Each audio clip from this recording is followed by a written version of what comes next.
Europol has taken down thousands of online posts, accounts, and links tied to Iran's Islamic Revolutionary Guard Corps. With a recent Ebola outbreak, the US has announced it will begin screening air travelers arriving from affected regions. A California jury has dismissed Elon Musk's lawsuit against OpenAI in a unanimous verdict that ruled Musk waited too long to file charges. Europol has taken down thousands of online posts, accounts, and links tied to Iran's Islamic Revolutionary Guard Corps, including its main X account. The agency was able to do so as the EU formally designated the IRGC as a terrorist organization in February. This gave law enforcement the legal basis to move against its online infrastructure. Investigators said the IRGC had built a highly structured digital network spanning major social media platforms, streaming services, blog hosting sites, and independent websites. The content, which was distributed in numerous languages, included political messaging intertwined with religious martyrdom narratives. Also, AI-generated videos were widely distributed, including videos praising the IRGC and calling for retaliation in the name of Iran's late Supreme Leader Ali Khamenei. Further details on the methods and tactics uncovered are expected to appear in Europol's upcoming EU terrorism situation and trend report. U.S. President Donald Trump said he decided to hold off on a major U.S. attack on Iran planned for Tuesday after Washington's allies in the Gulf requested more time be given for diplomatic efforts.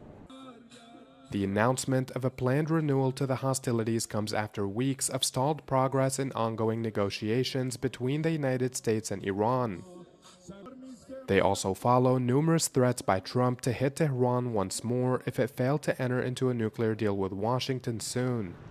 We were getting ready to do a very major attack tomorrow. I've put it off for a little while, hopefully maybe forever, but possibly for a little while, because we've had very big discussions with Iran, and we'll see what they amount to. I was asked by Saudi Arabia, Qatar, UAE, and some others if we could put it off for 2 or 3 days, a short period of time, because they think that they are getting very close to making a deal.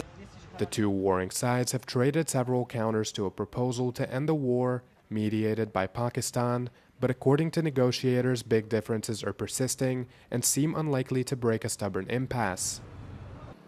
The White House is seeking Iran's commitment to a complete abolishment of its nuclear ambitions, while Iran wants to maintain some of its nuclear infrastructure for what it says will be projects for civilian use. Trump has routinely warned that the war will not come to an end until Iran unconditionally agrees to never acquiring nuclear weapons and has expressed his country's readiness to fight for as long as it takes to achieve that.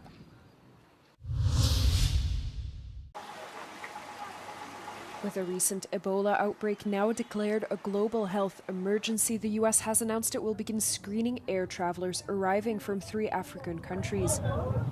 Passengers will now be checked at airports before entering the country, and non-U.S. passport holders who travel to Uganda, the Democratic Republic of Congo, or South Sudan in the past 21 days will face entry restrictions. The U.S. Centers for Disease Control and Prevention said it is monitoring the situation, but considers the risk of the virus to the U.S. general public as low.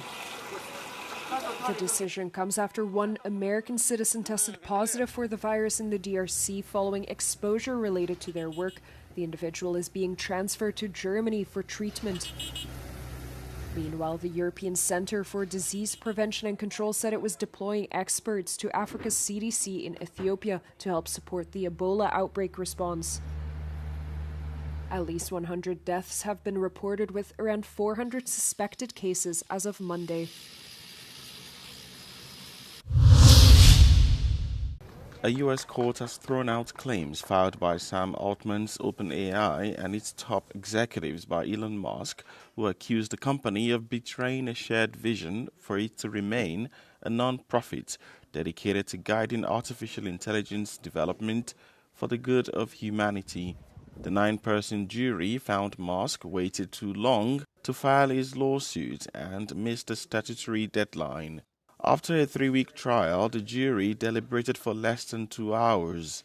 The trial in Oakland, California, shed light on the bitter falling out between the two Silicon Valley titans and the beginnings of OpenAI, now a company valued at nearly $1 trillion and moving toward potentially one of the largest initial public offerings in history.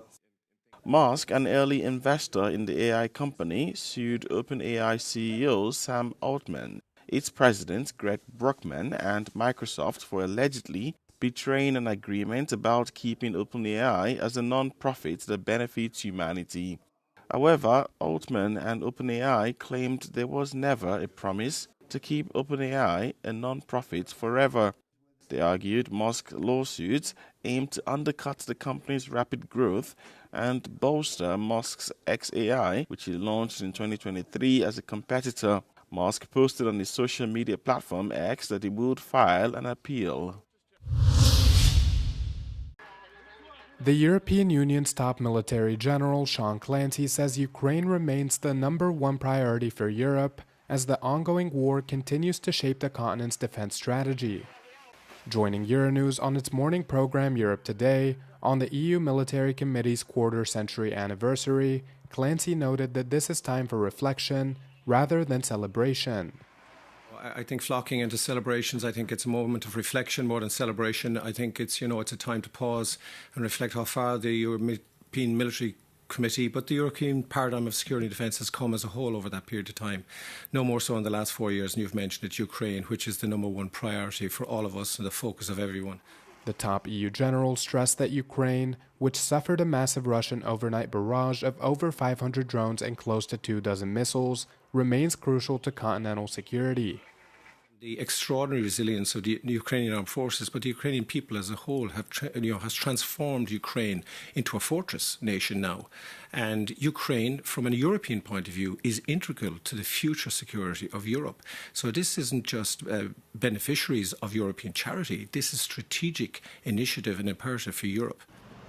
Clancy says the EU Military Committee has today trained over 90,000 Ukrainian soldiers, an initiative it plans to continue doing, in his words, unrelentingly.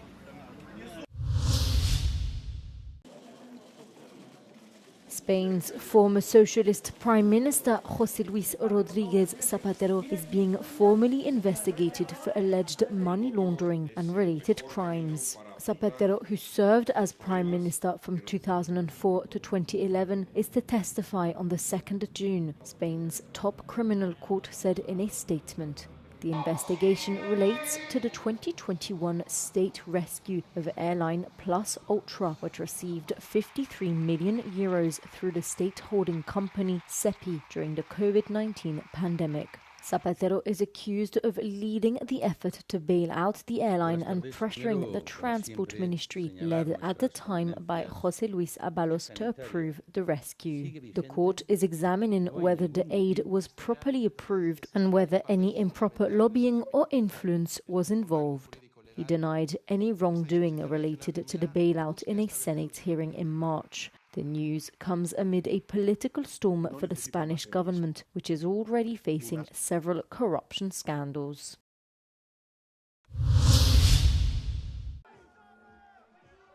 A Spanish court has ordered the tax authority to refund Colombian pop star Shakira more than €55 million, which it ruled were improperly collected in a dispute over her taxes from 2011. The ruling concluded that tax authorities had failed to prove that the artist resided in Spain for more than 183 days, the required amount to be considered a tax resident in the country. She had in fact spent 163 days in the country, the ruling found. The Hips Don't Lie singer is now set to receive more than €55 million in the amount she had initially paid plus legal interest. Tax authorities had also argued she lived in Spain long enough to be liable for taxes between 2012 and 2014, but she reached a separate settlement for that case with prosecutors back in 2023, avoiding a broader fraud case. Following the verdict, she'd announced being treated as guilty for years, enduring brutal public shaming and orchestrated campaigns to destroy her reputation.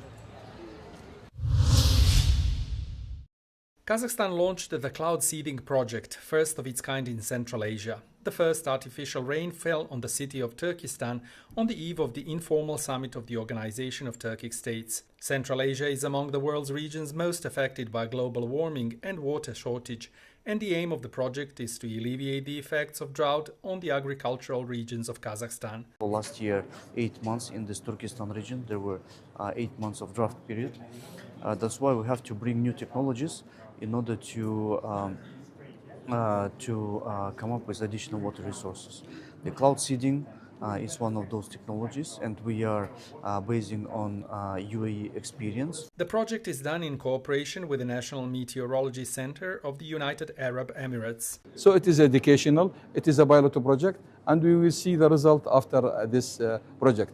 Emirates specialists are training Kazakh meteorologists, engineers and pilots to use the technology that they have been using since 1980s. We fly, we take off to the certain locations that where we started build up the cloud, and we give them the feedback of the cloud behavior, such as the updraft, temperature, the cloud type, and based on communication with the operation, the specialists decide how many flares to utilize for this cloud, and we start applying the flare.